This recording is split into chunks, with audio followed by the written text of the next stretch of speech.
Buen día, ¿cómo están todos? Continuando con el tema de enterobacterias, hoy vamos a hablar sobre la Shigella. Primero, la Shigella va a ocasionar una enfermedad del tipo gastroenterítica que se va a caracterizar por ser invasiva. Esta enfermedad es llamada shigellosis o disentería bacilar.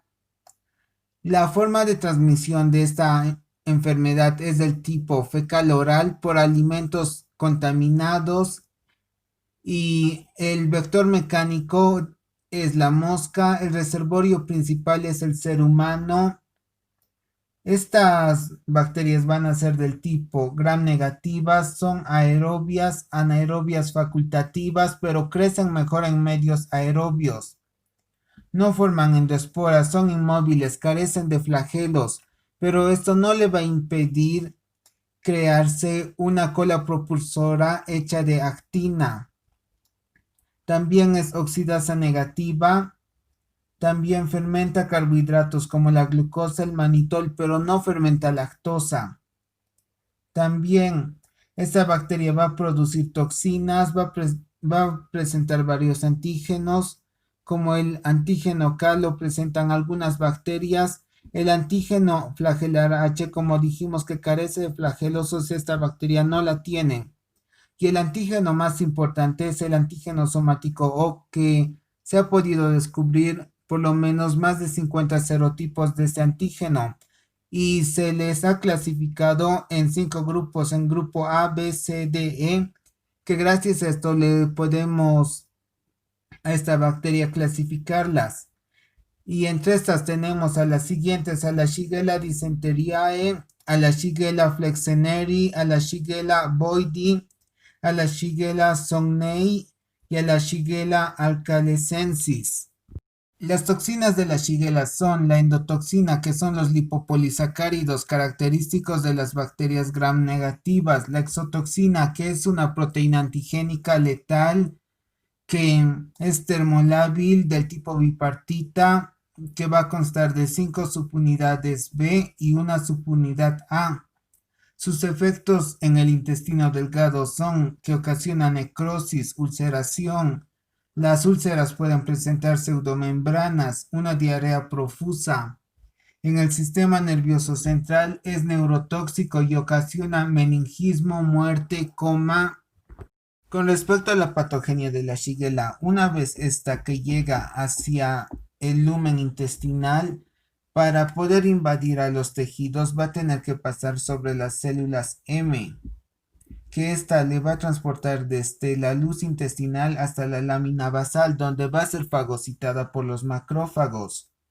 Pero dentro de los macrófagos, estos van a ocasionar la muerte de estas células, su apoptosis, en el que, y con la apoptosis del macrófago se van a liberar factores proinflamatorios como la interleucina 8, el factor de necrosis tumoral alfa, va a reclutar a polimorfonucleares, pero una vez la Shigella libre se va a adherir a lo que es a la membrana vasolateral de la célula, en el que va a botar mediante su sistema de secreción tipo 3 moléculas efectoras que van a ocasionar la depolimerización de la actina.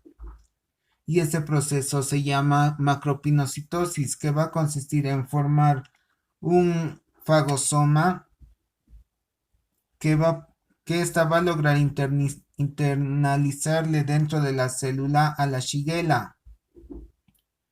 Una vez dentro de la célula va a lograr la Shigella librarse de su fagosoma, y la depolimerización también ocasiona a que el citoesqueleto logre formar una cola propulsora de actina. Y gracias a esta cola propulsora de actina, la Shigella va a poder transportarse y movilizarse de un lado hacia, va a poder seguir invadiendo los tejidos. Dentro de las células también va a poder replicarse, multiplicarse. Hay que recordar de que las moléculas efectoras son la IPA A, IPA B, IPA C, IPA D, que son dependientes de un plásmido, mientras que la shigatoxina es dependiente del cromosoma.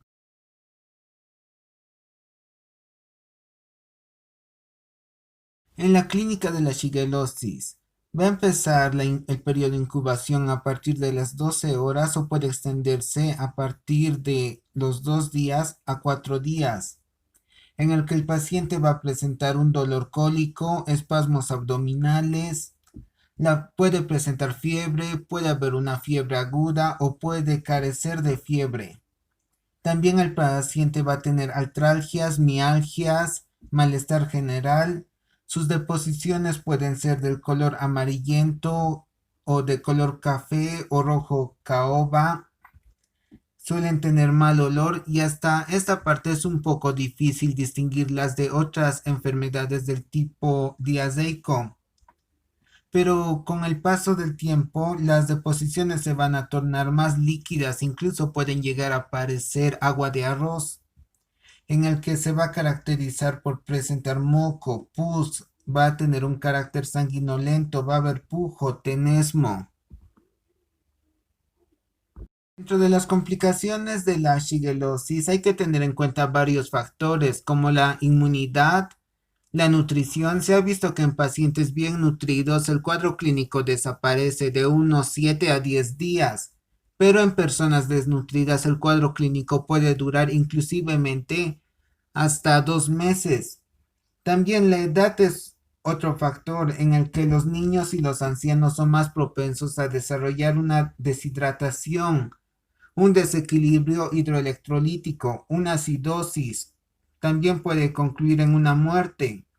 Hay que recordar que en niños menores de 5 años y en lactantes, la segunda causa de muerte global es la diarrea, que ocasiona una deshidratación y luego una muerte. También otras complicaciones de la shigelosis puede ser el síndrome urémico hemolítico, también una artritis reactiva y se puede ver aquí el síndrome de Reiter. También hay que recordar de que la shigella es una enfermedad autolimitada a los intestinos, pero si se vuelve sistémica puede ocasionar una meningitis. En el diagnóstico de la shigelosis se tiene que realizar una buena historia clínica, un hemograma en el que la serie blanca está un poco elevada. Se tiene que realizar la búsqueda del microorganismo, que puede ser mediante un coprocultivo, también mediante exámenes microscópicos de las heces frescas, del moco, del exudado rectal. También se puede realizar un cultivo agar-Maconque y un cultivo EMB.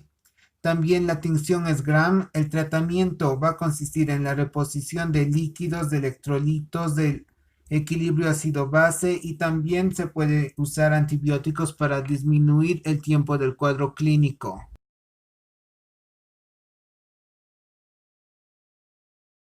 Las salmonelas son bacterias gram negativas, son aerobias, también son anaerobias facultativas, no forman endoesporas, son móviles, presentan flagelos, son del tipo perítrico, fermentan carbohidratos, presentan antígenos como el antígeno somático O, el antígeno flagelar H, el antígeno fimbrial B o llamado también el antígeno capsular H. Se ha visto que en unos cultivos a veces producen gas.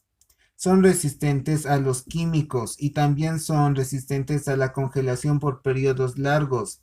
También forman ácido sulfúrico, producen nitratos. También el reservorio natural de estas bacterias es el ser humano, en el que existen portadores asintomáticos crónicos, en el que el reservorio es la vesícula biliar. La forma de transmisión de esta bacteria suele ser por vía oral fecal por medio de alimentos contaminados. Podemos clasificar a las salmonelas a simple vista de acuerdo a la enfermedad que producen en salmonelas tifoideas que causan la fiebre tifoidea y en salmonelas no tifoideas que causan la salmonelosis. Ahora vamos a hablar de los tipos de salmonelas que han sido clasificadas de acuerdo a sus propiedades bioquímicas, serológicas y a sus grupos de antígenos. Y tenemos la salmonela tifi, que ocasiona la fiebre tifoidea, la salmonela paratifi A y B, que ocasiona igual fiebre tifoidea pero en menor grado. También tenemos a la salmonela puyorum, que es propia de las aves. También tenemos a la salmonela Choleraesuis, que ocasiona bacteremia y diseminación a pulmones, huesos y meninges. También tenemos a la salmonela Typhimurium y a la Salmonella enteritidis. En la patogenia de la salmonela, primero hay que hablar que la dosis infecciosa de la salmonela es 10 elevado a la 6, pero de acuerdo a la inmunidad y otros factores puede variar.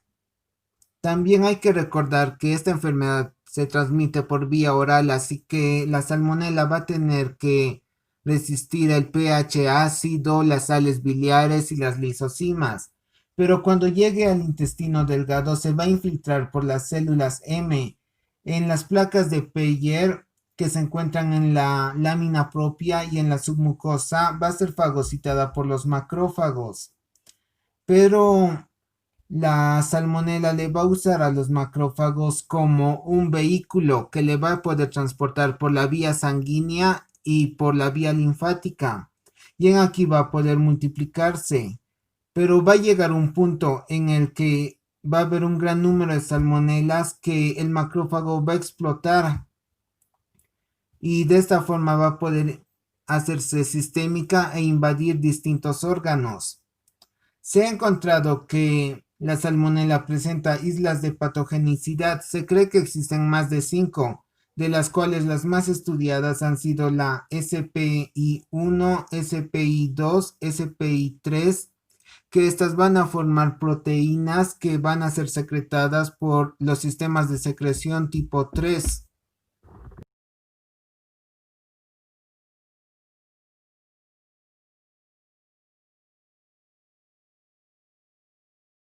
En la clínica de la salmonela, primero vamos a hablar de la enterocolitis, que es ocasionada por salmonelas notifoideas.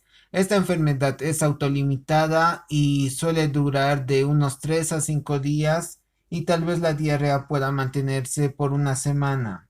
Entre los síntomas que vamos a tener son primero las náuseas, los vómitos, fiebre, cefalea y diarrea abundante. En la clínica de la fiebre tifoidea, llamada también fiebre intestinal, va a ser ocasionada por la Salmonella typhi y la Salmonella paratyphi A y B.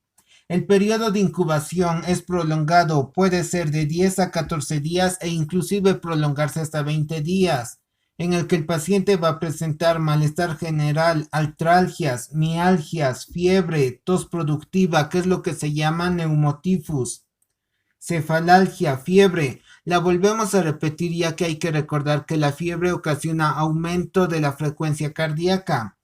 Pero en la salmonela va a haber bradicardia.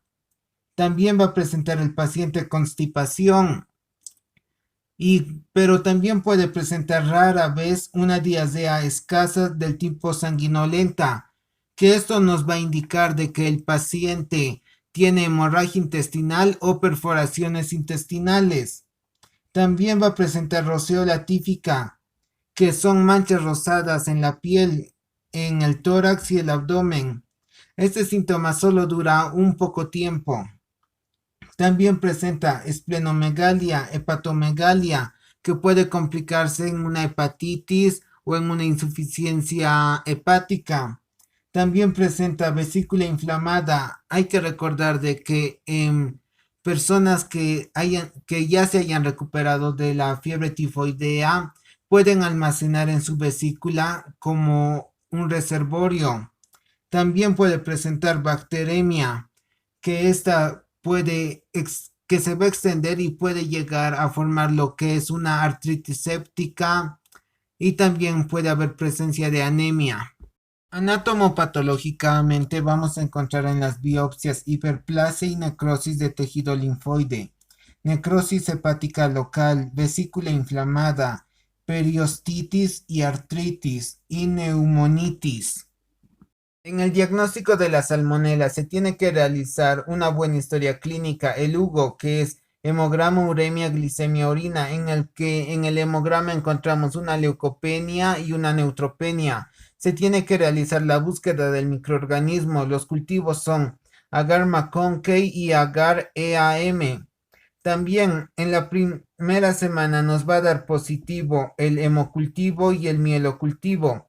En la segunda semana nos va a dar positivo el urocultivo. En la tercera semana nos va a dar positivo el coproparasitológico. También en serología se puede realizar la reacción de Vidal y también la prueba de aglutinación de laminilla, que es poco usada. En el tratamiento se tiene que realizar la internación del paciente. Se le puede administrar una vía central para reponer líquidos y administrar antibióticos. Y también y en casos extremos se le puede dar corticoides para evitar las complicaciones y la perforación de los intestinos. Gracias.